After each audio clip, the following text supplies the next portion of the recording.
বাংলাদেশ বর্তমানে এক সংকটময় রাজনৈতিক সন্ধিক্ষণে দাঁড়িয়ে আছে। এক দশকেরও বেশি সময় ধরে ক্ষমতায় থাকা আওয়ামী লীগ সরকারের দীর্ঘ শাসন ও রাজনৈতিক দমনপীড়ন আর জনগণের হতাশা সব মিলিয়ে দেশে সৃষ্টি হয়েছিল এক গভীর অনিশ্চয়তা ও উত্তেজনার পরিবেশ। দীর্ঘদিনের রাজনৈতিক অসন্তোষ, দুর্নীতি, মানবাধিকার লঙ্ঘন এবং গণতন্ত্র সংকটের ফলে জনগণের মধ্যে তৈরি হয় ক্ষোভ।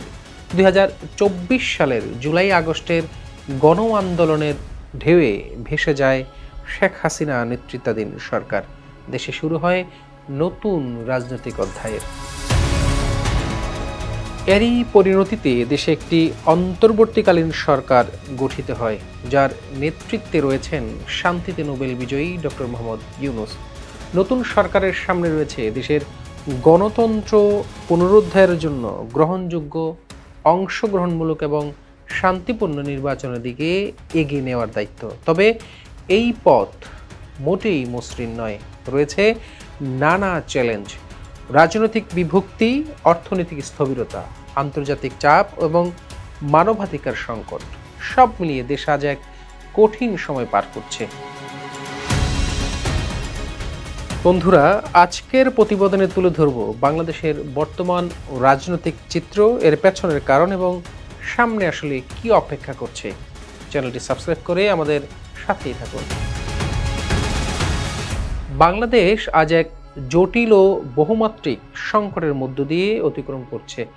রাজনৈতিক অস্থিরতা, অর্থনৈতিক দুরবস্থা, মানবাধিকার লঙ্ঘন, সামাজিক বিভাজন ও আন্তর্জাতিক চাপ, এই সব কিছু একত্রে দেশকে এক অচেনা মোড়ে এনে দাঁড় করে দিয়েছে। দীর্ঘদিনের একচ্ছত্র রাজনৈতিক শাসন ব্যবস্থার পর দেশ এখন একটি অন্তর্বর্তীকালীন সরকার ও সম্ভাব্য গণতান্ত্রিক রূপান্তরের সন্ধিক্ষণে। জনগণের প্রত্যাশা অনেক, কিন্তু বাস্তবতা বহু জটিল। এই প্রেক্ষাপটে বাংলাদেশের সাম্প্রতিক ঘটনাপ্রবাহ শুধু অভ্যন্তরীণ রাজনীতির নিরিখেই নয়, বরং আঞ্চলিক ভূরাজনীতির প্রভাবেও গভীরভাবে প্রভাবিত হচ্ছে। এই সংকট কেবল একটি সরকার বা দল পরিবর্তনের প্রশ্নে নয়, এটি একটি রাষ্ট্রীয় মূল্যবোধ ও ভবিষ্যতের পথ চলার ঠিক করার মুহূর্ত। রাজনৈতিক অস্থিরতার প্রভাব পড়েছে দেশের অর্থনীতিতেও। বিশ্বব্যাংকের তথ্য অনুযায়ী 2025 সালে বাংলাদেশের জিডিপি প্রবৃদ্ধি 3.3% নেমে এসেছে, যা আগের বছরের তুলনায় অনেক কম। দ্রব্যমূল্যের ঊর্ধ্বগতি, বেকারত্ব, বৈদেশিক বিনিয়োগের স্থবিরতা পরিস্থিতিকে আরও খারাপ করে তুলেছে। ভারত, যুক্তরাষ্ট্র, ইউরোপীয় ইউনিয়ন বাংলাদেশের পরিস্থিতি গভীরভাবে পর্যবেক্ষণ করছে। বিশেষ করে ভারতের সঙ্গে সম্পর্ক কিছুটা টানাপোড়েনের দিকে গেছে অন্তর্বর্তী সরকারের কিছু মন্তব্য, পদক্ষেপের কারণে। গত বছর 5ই আগস্ট শেখ হাসিনা সরকারের পতনের পর 3 দিন দেশে কোনো সরকার ছিল না। 8ই আগস্ট অধ্যাপক মোহাম্মদ ইউনূসের নেতৃত্বাধীন অন্তর্বর্তী সরকারের শপথ গ্রহণ করে। তখন থেকেই রাজনৈতিক দলগুলো, বিশেষ করে বিএনপির দিক থেকে নির্বাচনের সুনির্দিষ্ট রুটম্যাপ ঘোষণার দাবি আসতে থাকে। জাতির উদ্দেশ্যে দেয়া প্রথম ভাষণে অধ্যাপক মোহাম্মদ ইউনূস বলেছিলেন যে কখন নির্বাচন হবে সেটি সম্পূর্ণ রাজনৈতিক সিদ্ধান্ত।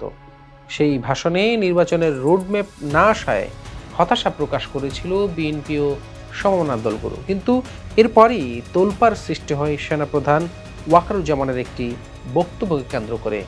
গত বছরের 24শে সেপ্টেম্বর রয়টার্সকে দেয়া এক সাক্ষাৎকারে তিনি বলেছিলেন যে গণতান্ত্রিক প্রক্রিয়ায় উত্তরণ 1 থেকে 1.5 বছরের মধ্যেই হওয়া উচিত। মূলত এটি ছিল সরকারের সংশ্লিষ্ট কারো কাছ থেকে নির্বাচনের বিষয়ে আসা প্রথম কোনো সময়সীমা।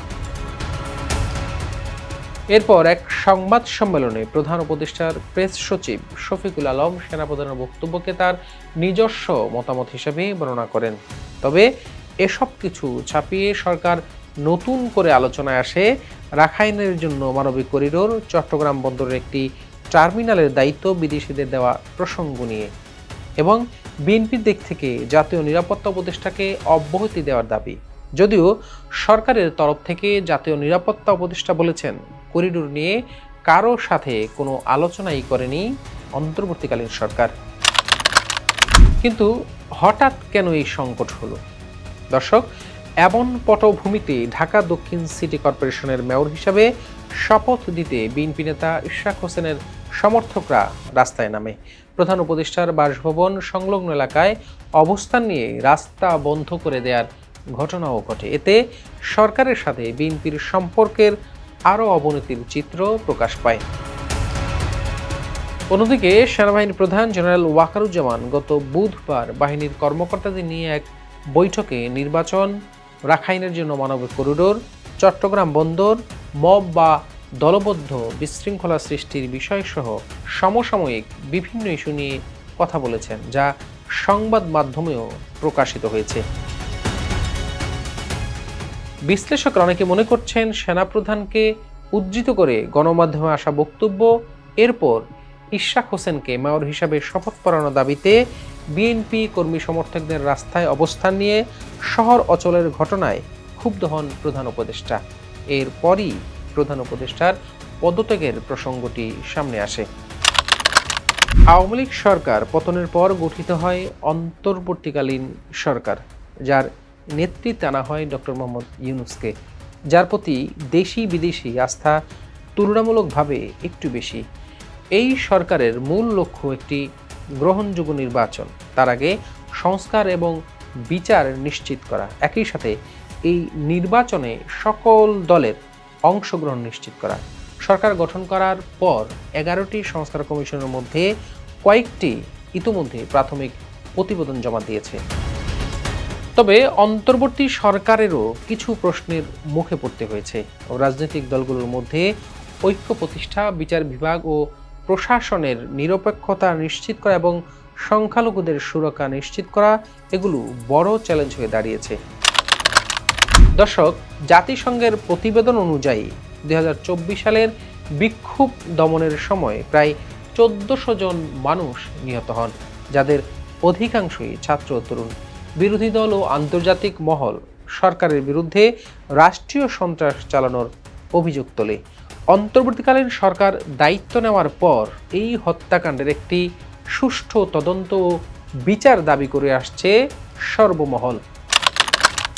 বাংলাদেশের সামনে এখন একটি গুরুত্বপূর্ণ সন্ধিক্ষণ। এই সংকট থেকে উত্তরণের জন্য প্রয়োজন জাতীয় ঐক্যমত্য, রাজনৈতিক সংলাপ, স্বাধীন নির্বাচন কমিশন এবং শক্তিশালী গণতান্ত্রিক কাঠামো।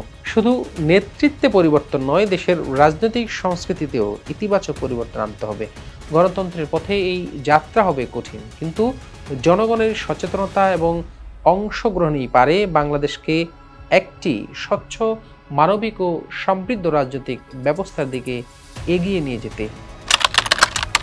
অন্তর্বর্তী সরকারের প্রধান মোহাম্মদ ইউনূসের সঙ্গে বৈঠক শেষে প্রথমেই কথা বলেন বিএনপি প্রতিনিধি দলের প্রধান খন্দকার মোশাররফ হোসেন। তিনি বলেন, প্রধান উপদেষ্টা বিএনপি নেতাদেরকে সাক্ষাৎ করার জন্য আমন্ত্রণ জানিয়েছিলেন, কিন্তু আলোচনার কোনো বিষয়বস্তু আমাদেরকে আগে থেকে জানানো হয়নি। তবে বর্তমান রাজনৈতিক প্রেক্ষাপট অনুযায়ী প্রধান উপদেষ্টার কাছে লিখিত কিছু প্রস্তাব দিয়েছে বিএনপি।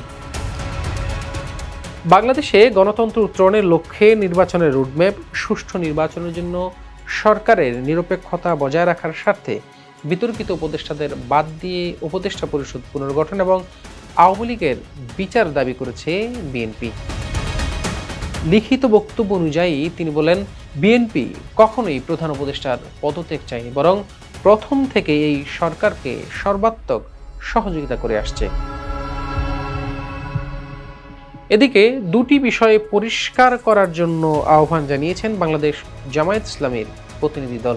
বৈঠক থেকে বেরিয়ে দলটির আমির শফিকুর রহমান সাংবাদিকদের বলেন, আমরা বলেছি দুটি বিষয় স্পষ্ট হওয়া দরকার। নির্বাচনটা আসলে কখন হবে?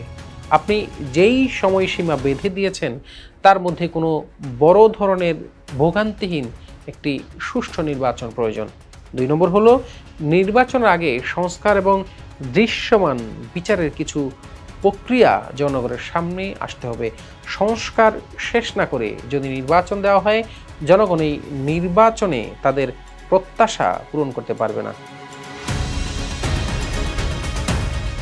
অন্যদিকে জাতীয় নাগরিক পার্টি এনসিপি প্রধান উপদেষ্টার কাছে 5টি দাবি তুলে ধরেছেন। দাবিগুলোর মধ্যে রয়েছে জুলাই গণ অভ্যুত্থানে শহীদ পরিবার ও আহতদের পুনর্বাসন, সঞ্চয়পত্র, মাসিক ভাতাসহ সকল প্রতিশ্রুতির সহায়তা দ্রুত সময়ের মধ্যে বাস্তবায়ন করা। দ্বিতীয়ত, শেখ হাসিনার আমলে হওয়া সকল জাতীয় স্থানীয় নির্বাচনকে অবৈধ নির্বাচন হিসাবে আনুষ্ঠানিকভাবে ঘোষণা করা। 3 নম্বরে, আওয়ামী লীগ নিষিদ্ধের আন্দোলনে জুলাই ঘোষণাপত্র সরকারের প্রতিশ্রুতি অনুযায়ী বাস্তবায়ন করা। নির্বাচন কমিশন পুনর্গঠন করে দ্রুত স্থানীয় সরকার নির্বাচন আয়োজন এবং সংস্কার, বিচার, গণপরিষদ ও আইনসভার নির্বাচনের সুনির্দিষ্ট পরিকল্পনা প্রণয়ন করা। 3টি রাজনৈতিক দলের সাথে বৈঠকের পর সাংবাদিকদের মুখোমুখি হন প্রধান উপদেষ্টার প্রেস সচিব শফিকুল আলম।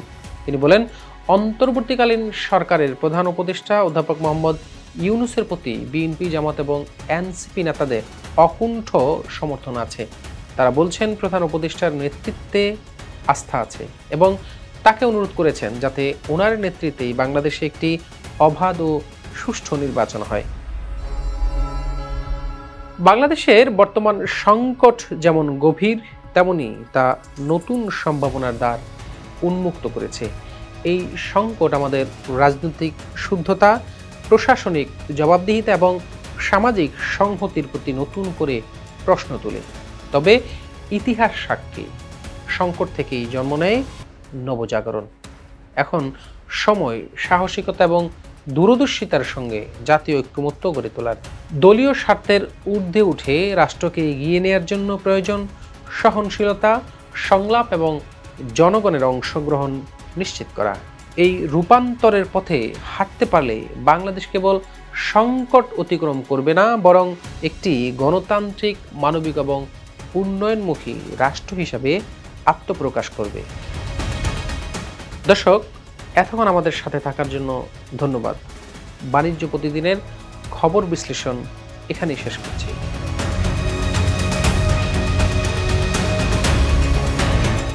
ইএফটি ফার্স্টের সাথে ট্রেড করুন যে কোনো জায়গা থেকে।